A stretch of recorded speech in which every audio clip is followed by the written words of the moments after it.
Hello once again, individuals, and welcome to another episode of the Kerbal Space Program. My name is Floppert, and today I am showing you the newest in my innovations in Kerbal transportation. This is a tiny, cute little VTOL, which I actually haven't come up with the name for yet. I am going to put it in the video right about here.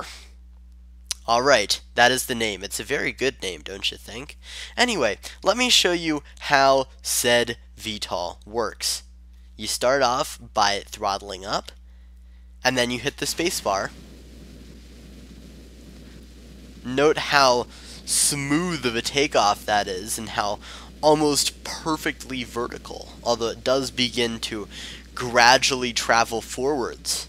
Now, let me press the action group 2, which turns on that jet engine in the back and quickly accelerates this thing to great speeds. And now I'm going to pitch up, and I'm going to turn off those VTOL engines, and you can see that this thing does not react too negatively to the VTOL engines turning off. So I'm going to go ahead and perform a couple of maneuvers with this thing. Now this thing does fly best with caps lock on. It can almost be over maneuverable if that is not the case.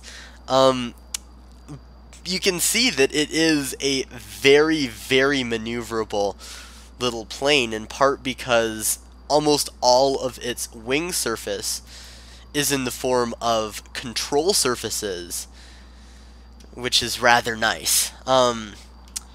So yes, you can go ahead and fly around the Kerbal Space Center if you'd like. It can occasionally get just a tiny bit unresponsive, so you probably shouldn't use this to buzz buildings or such, but it has a relatively decent range, all things considering, especially for a VTOL, which generally those guys don't have a very stellar range in comparison to their normal plane peers. So yes, I'm going to show you how well this thing glides, which is remarkably well considering that the entirety of the wing area could probably fit on a postage stamp if you were kind of careful about it. But yes, you can see that we have a stable glide slope at only 60 meters per second, which is rather nice if you don't want to use those VTOL engines to land. But of course, we want to use those VTOL engines to land. Oh, by the way, if you don't want to use those VTOL engines to land, and if you're coming in rather quickly, you can go ahead and do a very special thing entitled pressing the spacebar, which deploys parachutes. Yes, this craft comes with 4 parachutes, which can slow the landing down to a gentle 7 meters per second or so, which is definitely survivable, especially since it's landing right on its landing gear wheels, which can take much more than that in terms of impact tolerance. So yes, you can see we're really pulling a wheelie here, an air wheelie, and we're traveling downwards very slowly at a low velocity. In other words, this thing is really very good at gliding. Surprisingly so, again, considering the very limited area of its wings.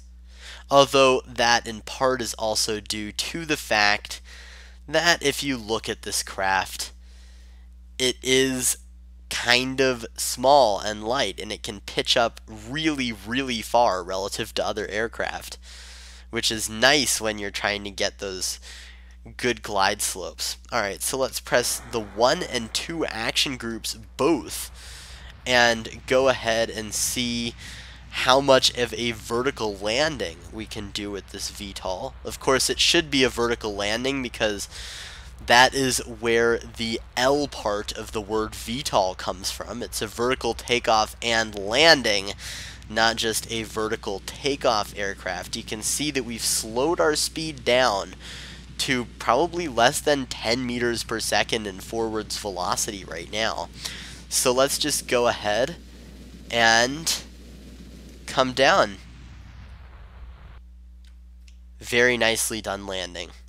And you can see that our forward's momentum was only at about 3 meters per second, which wasn't a vertical landing, but it was pretty danged close.